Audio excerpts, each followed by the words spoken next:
Good day. Today is Sunday, 24th August 2025, and as you can all see, I am not in my usual room in London. I am with my family, in fact, on holiday in the English countryside. I will be returning to London tomorrow. So, perforce, this is going to be a relatively short video.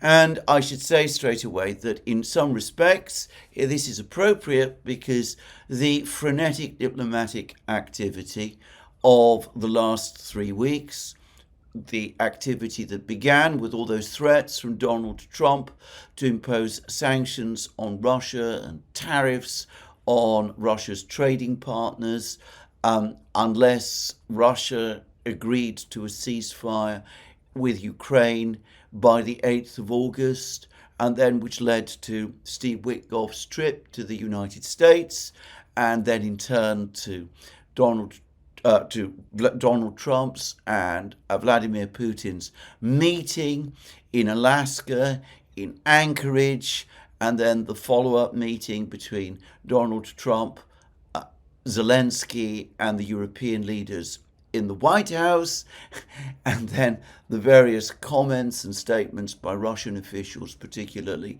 Sergei Lavrov, clarifying the Russian stance following all of these meetings and following the rumors of major Russian concessions. Well, all of that period is now behind us. As I've discussed in my recent programs, the net result of all of those meetings, the enormous amount of discussion, debate, noise, if you like, that arose following those meetings, have clarified the position. The Russians have clarified the position, and we can now say conclusively that there is only one concrete agreement between the United States and Russia, and that is that there should be no ceasefire in Ukraine, that the war should continue until a full negotiated solution is reached. And that may never be reached, in which case the war might go on until, of course, the Russians win and complete their victory. So that is where we actually are. As I said, there remain echoes still in parts of the media discussing whether the Russians agreed that there would be a ceasefire if the Ukrainians pulled out of Donbass, something which the Ukrainians have categorically rejected. Whether the Russians agreed to security guarantees being provided by the Europeans and the Americans to Ukraine, which include the deployment of European troops to Western Ukraine. The Russians have made it categorically clear that they did not agree to that either. The only agreement, and I want to repeat this because, again, there continues to be an enormous amount of misunderstanding, misrepresentation about what has happened. The only agreement is that there should be no ceasefire. The Americans, Donald Trump, have taken that proposal off the table, and for the time being, and it is only for the time being, they have taken off the table the suggestion that there should be sanctions on Russia and tariffs. Obviously, that proposal was originally linked to the question of a ceasefire. The Russians were threatened with these sanctions and tariffs, and their trading partners were threatened with those sanctions and tariffs if Russia did not agree to a ceasefire. And, well, the Americans themselves took that idea of a ceasefire off the table, and therefore, and for that reason, they're not moving forward with the idea of sanctions and tariffs at the moment. Now, it could be that when the Senate comes back into session in September, Senator Graham and Senator Blumenthal will revive the idea of sanctions and tariffs against Russia and its trading partners. The administration, the President of the United States, Donald Trump, does not want this to happen. They have clearly shown that they understand the consequences of going down that route. But the neocons, the people in the Senate, Lindsey Graham, Richard Blumenthal, and the others, as I've said many times, these people have no reverse gear. It's quite possible that they will revive this plan. It is quite possible that they will brush President Trump's objections aside. It is possible that this bill will eventually get through the Senate and indeed the House. In the past, Trump has relied on Speaker Johnson to keep bills that he doesn't want to pass the House, to pass through Congress, away from the House. But if there's overwhelming support for this bill in the Senate, as Lindsey Graham insists, then that may be difficult to do, and the president himself might buckle under the pressure. Well, if that does happen, and we get back into the sanctions and tariffs game, then we will be in an economic war at precisely the time when things in the global economy are looking extremely delicate. Now, I haven't talked much about this recently, but we have seen right across the West, in Europe, and perhaps in the United States itself, signs of economic deterioration. Now, as I am making this program, parts of the media in Britain are discussing a letter which a group of economists have sent to the Chancellor, Rachel Reeves, the British Finance Minister, warning her that Britain's public finances are an unsustainable trajectory, and that if things continue where they're going, then Britain might very well be obliged to do what it last did in 1976, apply to the International Monetary Fund for a stabilisation loan. Such a request would, of course, be profoundly humiliating to Britain. It would probably, by the way, destroy the political position of the Labour government, and it would also undoubtedly come with stringent conditions, in particular demands that Britain conduct deep cuts in public spending, cutting the very same social programmes that the Labour Party, the MPs in the Labour Party, have resisted cutting up to now.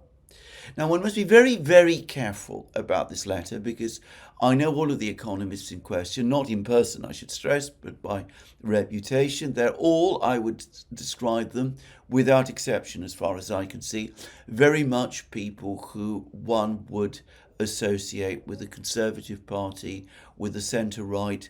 Some of them might even lean a little towards Nigel Farage's reform.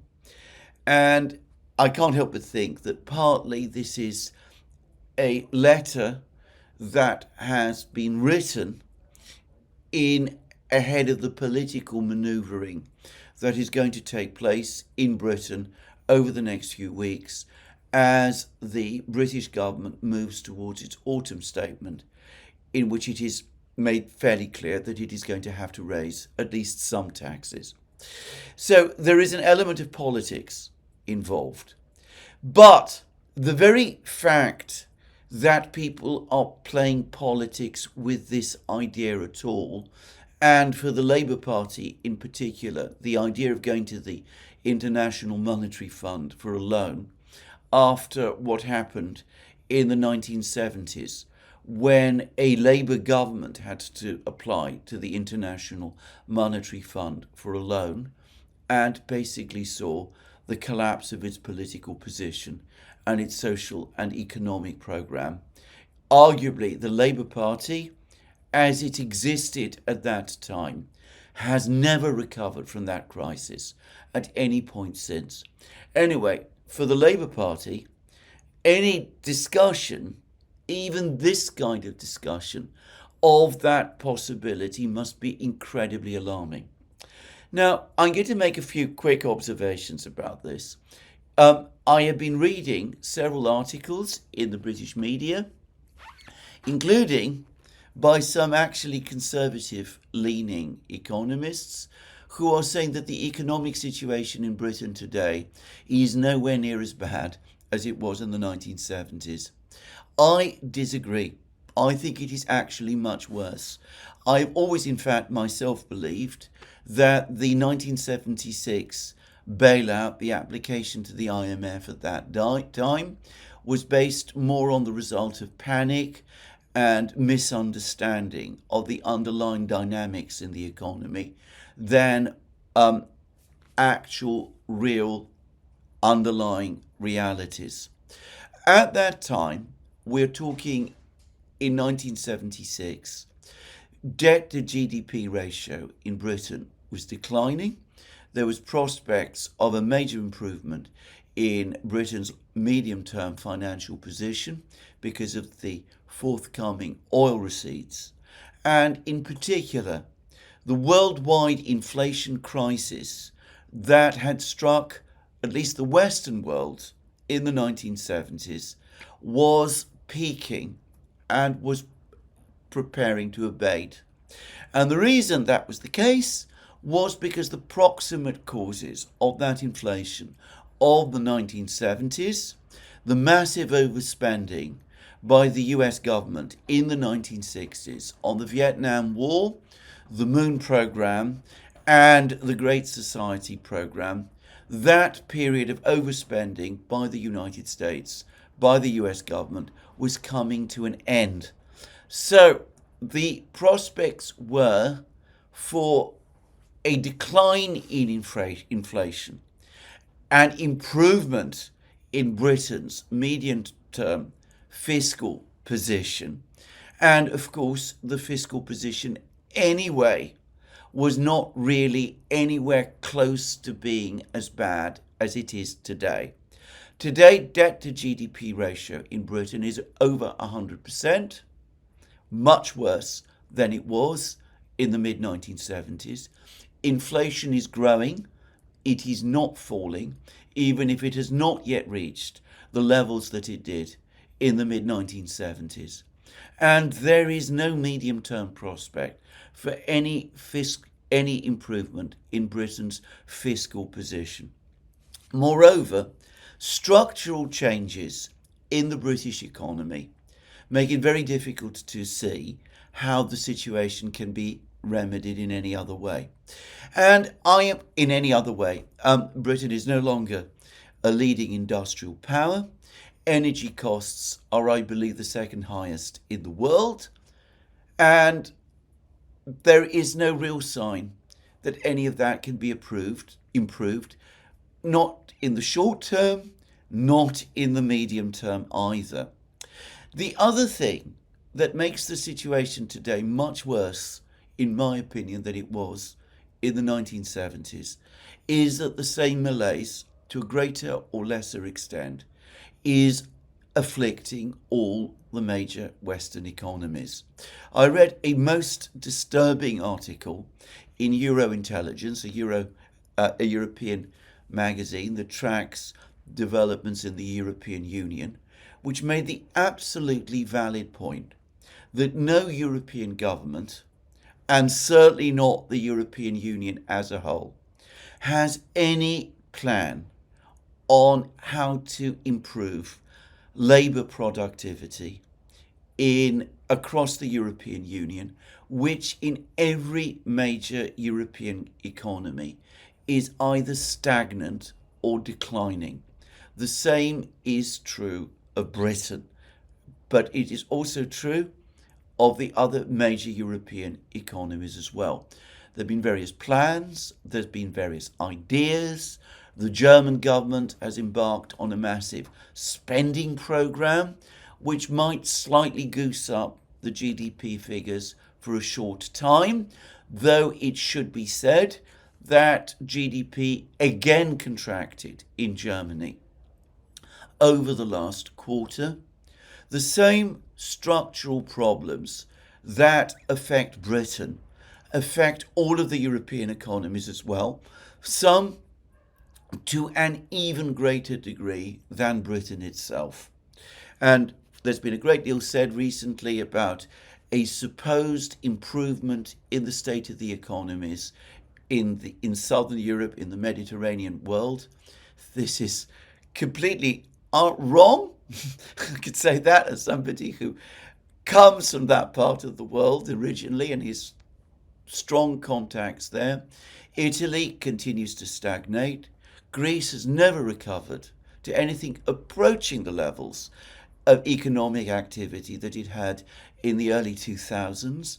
Spain, the recovery there that people talk about obscures the fact that productivity in Spain is also stagnant and that the improvement is entirely due to increased government spending, as we're likely to see in Germany. There is no sign of any improvement in the economic situation in Europe overall, and there is no plan to improve the economic situation in Europe either. Moreover, Europe is falling further and further behind the United States and China, and by the way, I'm going to say it, Russia as well, in developing advanced technologies. Now, that does bring me to the United States. The Federal Reserve Board, Jerome Powell, have now basically agreed that interest rates will have to be cut in the autumn, something that the President of the United States, Donald Trump, has been demanding relentlessly. This is despite the fact that inflation in the United States remains sticky. It is well above its 2% target, despite certain falls in inflation that took place earlier this year. It is possible that inflation in the United States might also grow, and the fiscal position of the United States is deteriorating as well. As various economists, perhaps the one who's discussed this best is Dr. Jack Rasmus, have pointed out Donald Trump's big, beautiful bill is actually leading to a major deterioration in America's fiscal position. Of course, the United States, as it has the world's reserve currency, is in a better position to ride that out than any other Western economy.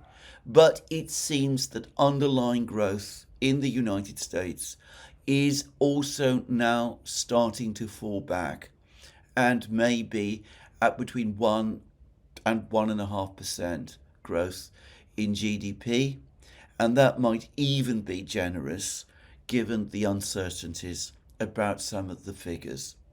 So we are looking at a time of general economic stagnation. Some are talking about stagflation. Some are talking about deepening problems still. And we see some economists talking about massive prospects of the British government having to apply to the International Monetary Fund for a loan.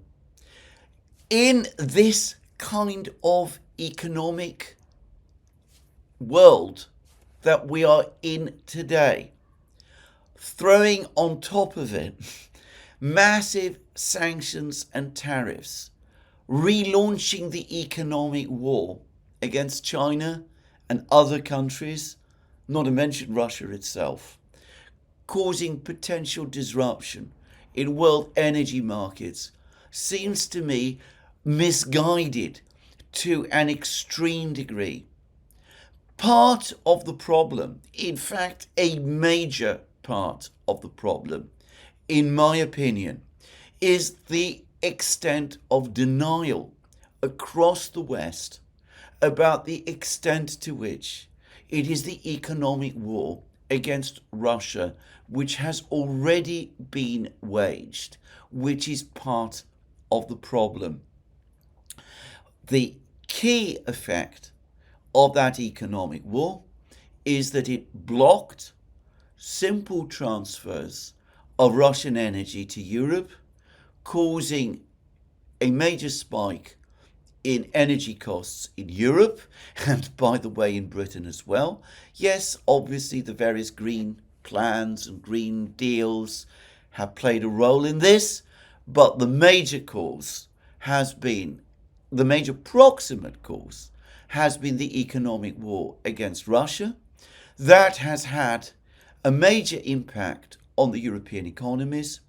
It also means that even today, the price of energy globally is higher than it would otherwise be. To give one very simple example, yes, the United States profits, or rather American businesses profit from the fact that they are exporting liquefied natural gas to Europe. But every cubic meter of natural gas that they export to Europe is less natural gas that the United States produces that might otherwise have remained in the United States. And of course, if we have an even greater energy shortage caused by the kind of sanctions and tariffs that Lindsey Graham and Richard Blumenthal are talking about, well, we could see a scramble on energy markets as countries compete for whatever oil and gas they can find, much of it, by the way, coming from Russia. Still, it's easy to see how that could work to the advantage of the energy producers, but it will advantage no one else. So this is the reality of the economic world that we are looking at. If, as I believe, there is a possibility of renewed war, renewed conflict in the Middle East. Of course, we already have a massive conflict playing out in the Middle East as we speak. In Gaza, which we should not disregard or ignore, but if there is a further conflict between the United States and Israel and Iran in the autumn, with Iran perhaps getting more assistance this time from the BRIC states than it did during the 12-day war.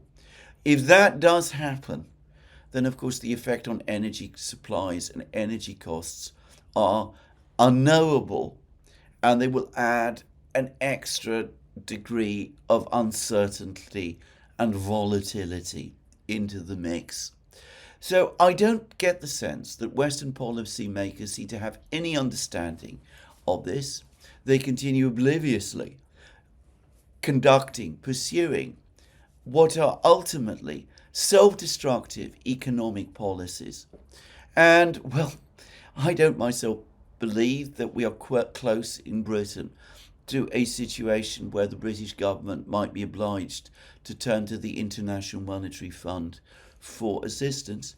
But I can very well imagine how, if this economic war is resumed in earnest in the autumn, and the West finds itself in a renewed conflict between Israel and the United States and maybe the other Western powers and Iran, backed by the BRICS, then we could have a deep and wide financial crisis on our hands as well. And I'm not even going to discuss in this program other uncertainties, the instability that many see in the situation in the stock market, the American stock market. I'm not going to even discuss any of those things. So anyway, to return to the point I've made at the beginning of the program, the diplomacy for the moment is on hold. The sanctions, the tariffs are on hold, but perhaps only for a short temporary time. We might see that debate return in earnest in the autumn. In the meantime, even whilst the situation in the Middle East remains very tense and the catastrophe in Gaza continues, I'll use the word catastrophe in acknowledgement of the sensitivities of this platform. Many of you would use a much stronger word, and in other contexts, in other places, so do I. But anyway, the catastrophe in Gaza, of course, continues. but we could also be looking at a much worse situation in the Middle East also before long. But in the meantime, in diplomacy, we are in what might be described as a relatively quiet period. That is not true, however, of the war in Ukraine. And it is to this that I'm now going to turn. Now, in my last two programs, I have discussed how the Russians appear to have consolidated their breakthrough in northeast of Pokrovsk. They seem to have strengthened their positions there. They look like they are in strong control of villages that they captured over the course of their breakthrough. Zoloty Kolodiyas has passed back under Ukrainian control. The Ukrainians were able to recapture it, but there continues to be fighting in Belitskaya and Rodinska, and the Russians are now widening the breach in the Ukrainian lines that they have created. There are reports that General Syrsky, the Ukrainian military chief, is becoming increasingly alarmed again about the situation in Pokrovsk, and that he is relocating more units of the Ukrainian army from the Sumy region to try to hold the positions in Pokrovsk. It is likely that the Russians are reinforcing as well. Now, there have been reports this morning about some kind of Ukrainian counterattack in the area of the Russian breakthrough, actually to the south of the Russian breakthrough. There's talk about a Ukrainian sabotage group having launched some kind of an attack in this area.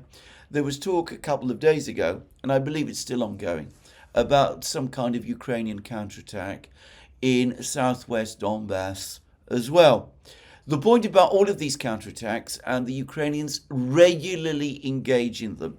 They engaged in them in a big way a few weeks ago in Sumy region, and they engaged with them in an even bigger way earlier, or at least claimed to have, in the Donetsk region, is that all of these counterattacks, which regularly recur, always the results they produce are ephemeral, and they are wholly out of proportion to the actual losses, the costs that these counterattacks incur. They might cause some disruption to the Russians, temporary disruption. The Russians have shown repeatedly that they are never faced by these counterattacks. They are always able to stabilize and reverse the situation fairly quickly. To the extent that they ever happen, I suspect that it's Ukrainian commanders taking advantage of troop rotations by the Russians. Unlike the Ukrainians, the Russians conduct very regular rotations of all of their frontline forces. We can disregard these counterattacks. Always and invariably they fail. Syrsky has admitted that the counterattack in Sumy region was a failure. Donetsk, which the Ukrainians back in the spring were saying they were about to recapture, is now firmly and well behind the Russian front lines. The counterattack in Donetsk, western Donetsk, appears to be concentrated in a few villages, which I have no doubt at all that the Russians are going to recapture as well. And this latest counterattack I'm hearing about in in the area of the northeast, the Russian northeast Pokrovsk breakthrough, that looks to me like reports of a raid by a small group of Ukrainian soldiers sent behind the front lines in order to cause trouble there. Of course, it may be that I'm wrong, and it may be something rather bigger is being attempted, but all I would say is that this assessment is my assessment today, and I've made these points many times about Ukrainian counterattacks, and well, I think I can say with confidence that experience and history, the history of this conflict, is on my side in relation to this. Now, let's turn to what we actually know about the true situation in Pokrovsk. Over the last 2 days, we've heard about how the Russians captured a whole string of villages northeast of Pokrovsk. These were Vladimirovka, Pankovka, and Rusin Yar. They appear now to be fighting for a village called Shachova, which is in this area as well. Apparently, it's the biggest of this cluster of villages. Apparently, there is now fighting going on inside the village itself, or at least that's what some of the reports are telling us. It looks like this village is going to be captured, at which point the Russians will have got much closer to the position where this wedge that they have driven into the Ukrainian front lines has been broadened to the point where it becomes effectively unbreakable. And that will deepen, when that happens, that will deepen significantly the crisis that the Ukrainians face in the entire Pokrovsk area. Now, I mentioned the situation in western Donetsk. This is the area of the Russian advance from Velikaya Novosilka, Ugledar, Kurakhovo, Selidovo. The Russians have been steadily pushing westwards in this area, and their advance in the southern part of the front line has accelerated. And this is coming at the same time as the Russians advancing further west along on the east bank of the Dnieper, not only have consolidated control of Kamenska, but have also apparently now captured the village of Plavny. And there is a report this morning, which of course I cannot confirm, that they have now reached the center of the town of Stepnogorsk, which is a town south of the city of Zaporozhye, which some people imagined would be a main defense point that the Ukrainians would be able to rely on. Now, if you look at these two advances, the one from the west, the one from western Donetsk, from the Velikaya Novosilka, Kurakhovo, Selidovo area, and this advance along the river, I think it's now becoming increasingly clear that the primary Russian objective here is not an immediate advance on the city of Zaporozhye itself. Rather, it is to encircle Orekhov, to conduct the same kind of encirclement operation of Orekhov that we see further north, that the Russians are carrying out around Pokrovsk, Konstantinovka, and Siversk. And of course, Orekhov is in Zaporozhye region. It was the major base of the Ukrainian counteroffensive that was launched towards the Sea of Azov in the summer of 2023. It is an important town. If the Russians capture it, they will have strengthened their positions closer to the city of Zaporozhye, and at that point maybe an operation against Zaporozhye city itself can begin. But I think the Russian objective will be to capture Orekhov first. And there are reports, and I discussed them in an earlier program, that Zelensky and Syrskyi have informed the garrison in Orekhov that holding on to Orekhov is for Ukraine an existential issue, that they will not be allowed to retreat from Orekhov. They will have to fight there to the bitterest end, whatever the cost, because Orekhov is so important for Ukraine. So probably later in the autumn, a major battle is going to take place there.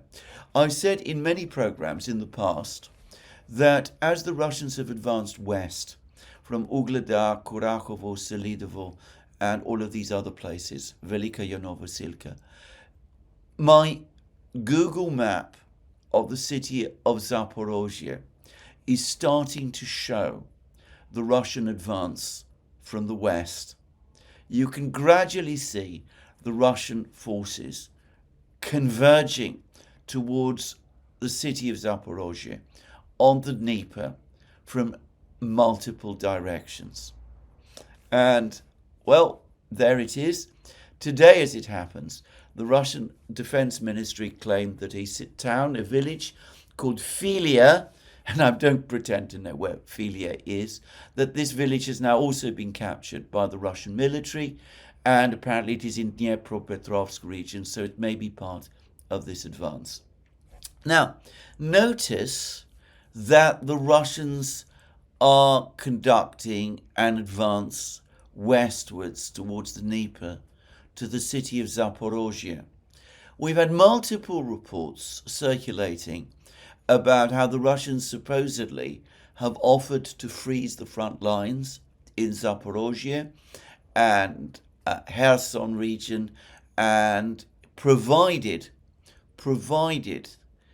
the Ukrainians agree to withdraw from Donbass. I've expressed deep skepticism about whether the Russians ever made an offer of that kind. I pointed out that the Russians, in their meetings with the Americans, have been trying to persuade the Americans, or to make the Americans understand, that an interim ceasefire in this conflict is not the way forward. And it is inconsistent with that stance for the Russians now to be offering a ceasefire if the Ukrainians withdraw from western Donetsk. Anyway, many people have asked, why are the Russians, if they are thinking about a freeze of the conflict in Zaporozhye and Kherson region, in that case still advancing in Zaporozhye and Kherson region, and indeed in Kharkiv region too? Well, you can see that they are. There's been many questions about what effect the diplomacy that we've seen over the last 3 weeks between the Americans and the Russians has had on Russian decision making on the battlefronts. The answer is none. The Russians have been conducting the battle in exactly the same way as they did previously, and they're conducting the battle in exactly the same way as they are now. My own assessment of this has long been that back in the first half of 2022, up to about June, July, Vladimir Putin and the civilian leadership in Moscow micromanaged both the diplomacy with Ukraine, the diplomacy that almost led to the April 2022 Istanbul Agreement, and the military operations at that time. It was Putin, for example, who instructed the Russian military to cease fire on the second day of the special military operation, when Zelensky said that he was prepared to negotiate and would put together a negotiating team, and was dropping the idea of Ukraine joining NATO. That was what Zelensky actually said on the second day of the special military operation. Anyway, Putin actually ordered a one-day ceasefire, or at least a ceasefire, which the military, to my knowledge, were absolutely furious about and objected to strongly. The ceasefire was cancelled after one day when Putin sent a negotiating team to Belarus to meet with the Ukrainians, and the Ukrainians at that time, they were still working out their negotiating team, didn't turn up. And then, of course, Putin gave further instructions at the time when the April 2022 Istanbul Agreement had been signed. He gave further instructions to withdraw Russian forces from the Kiev area. Again, apparently there was a lot of objections to this from sections of the military, But Putin insisted. He said the war was over. He said that the Western powers were asking for such a withdrawal because they were complaining that it was impossible for Ukraine to complete the agreement with a gun aimed at its head. That was apparently the rhetoric that was being used. So Putin overrode the concerns of the military at that time and ordered the withdrawal of the Russian troops from close to Kiev. And I think even Putin has long since acknowledged that all of these steps were major mistakes. And I think after an intense discussion that took place in the summer of 2022, when Putin also very grudgingly agreed to a call-up of reservists, 300,000 reservists to stabilize the front lines. At that time, the Russians were very heavily outnumbered by the Ukrainian army, which had massively mobilized. Anyway, I think that in the summer of 2022, an agreement was reached between Putin and the military that all matters of the war, all military aspects of the war, would be conducted by the military, by the general staff, by themselves, and that the civilians would have no more, including Putin himself, would have no more role in it. And I think at that time, Putin also gave the military assurances that further military operations would not be held hostage to developments in the diplomatic field until the point was reached when there would be a final settlement of the conflict, and certainly that there would be no interim ceasefires until then. One of the reasons why I have always doubted that Putin would ever agree to an interim ceasefire is that I think that he promised the military in the summer of 2022 that from this point on, nothing like that would ever happen. And Putin knows too well but to go back on a promise of that kind made to the military in the midst of a war. So that, I think, is the situation. I think speculations that the Russians are intensifying their offensive in Donbass or in Dnipropetrovsk region, or that they're pushing towards Zaporozhye because they are working to some kind of political timetable, are completely wrong. Speculations about Putin conducting the war in the particular way that it is being conducted, I think, are wrong too. I think it is the General Staff that is making all of the military decisions. It is the General Staff that is husbanding the reserves in the rear. I think it is the General Staff that is planning the war and which is working towards its objective of a final victory, which I think they expect to achieve in 2026. That's what I believe. I've said this in previous programs. I'm not going to revisit this topic. I don't expect again. Anyway, that's the situation in Pokrovsk, in Donetsk region. There are reports of a basic collapse of all Ukrainian defenses now south of the Kliban-Bik reservoir in Konstantinovka, that the village of Kliban-Bik itself allegedly has passed under full Russian control. The Ministry of Defense has not said this, that the Russians now control the entire territory south of the Kliban-Bik reservoir. If this is true, then presumably any remaining Ukrainian troops in this area, and the Russians at one point were saying there were 3,000 of them, have either surrendered or escaped in some way. There's been no information about this. No doubt we will see.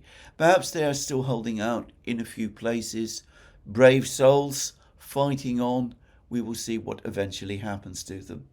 And it does seem that the earlier reports that the Ukrainians had pushed the Russians out of Konstantinovka were probably wrong, because there's been several reports now in official Russian news agencies, including TASS, that there is fighting going on in Konstantinovka at the present time. It does look as if the Russians have entrenched themselves inside Konstantinovka and that there is street fighting taking place there. The Russians around Konstantinovka now hold the high ground. They hold Chasov Yar. They hold higher ground to the west of Konstantinovka itself. And it's likely that Russian drone operators are already interfering with the flow of supplies to the Ukrainian forces in Konstantinovka itself, as apparently they already are with the Ukrainian defenders in Pokrovsk. So the battle for these places, Pokrovsk, Konstantinovka, is now heavily joined. Perhaps we should see them as one battle, because the wedge that the Russians have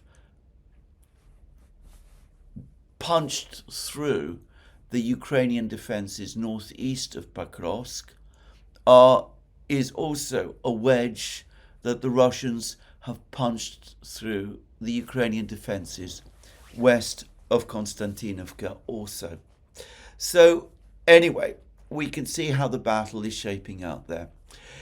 My guess is that the first place that's going to fall over the next couple of days is not going to be either Pokrovsk or Konstantinovka. It's going to be Siversk. The Ukrainians have now admitted that they've been pushed completely out of the Serebyanka forest, that their positions in the neighbouring Kremenaya forest, both located to the north of Siversk, have collapsed. There are reports that Russian forces in these two forests have already begun to move south towards Siversk itself.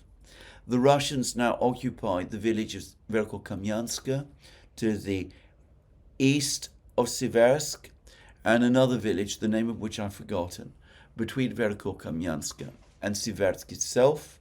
The Russians are now well positioned to the south of Siversk. The Russian positions in the Serebyanka and Kremenaya forest also put the Russians in a position where they can threaten the supply routes into Siversk. I cannot imagine that the Ukrainians will want to defend Siversk for much longer. Even Zelensky and Syrskyi must be able to see that Siversk is now completely undefendable, or will become so very soon, that it fulfills no useful role in Ukrainian defense positions, which are now located well to the west. The main Ukrainian defense lines are located well to the west. Ukraine is likely to lose Liman and Kupiansk anyway fairly soon. There is no point in sacrificing the units that have been defending Siversk, and I suspect that even Zelensky and Syrskyi will understand this and will pull them back. So it could very well be that the Russians will walk into Siversk soon, and perhaps that they will also be able to walk into Liman a bit to the west as well. Siversk and Liman are connected close together. Further north in Kupiansk, meanwhile, we are getting more reports that the Ukrainians have established strong fortified positions inside the industrial area of Kupiansk. But again, it looks as if the Ukrainian supplies into Kupiansk have been largely cut as well. Now, the Russian Defense Minister, Andrei Belousov, has recently visited the headquarters of Group of Forces North, the people who are reducing what's left of Ukrainian positions in Volchansk, and who now also occupy territory in Sumy region. And there are reports that Syrskyi, as I discussed earlier in the program, in order to try to prevent a collapse in the Pokrovsk area, is again withdrawing more Ukrainian troops from this territory, from Sumy region and Kharkiv region also.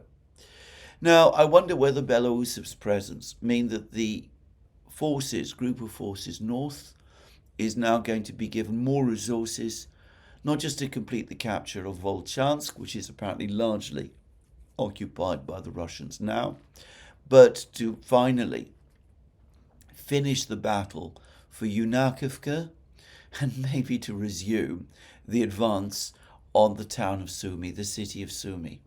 If that happens, then I can say with absolute confidence that Zelensky will tell Syrskyi that it is Sumy region, it is the north that takes priority. The north is where Kiev, the capital, is.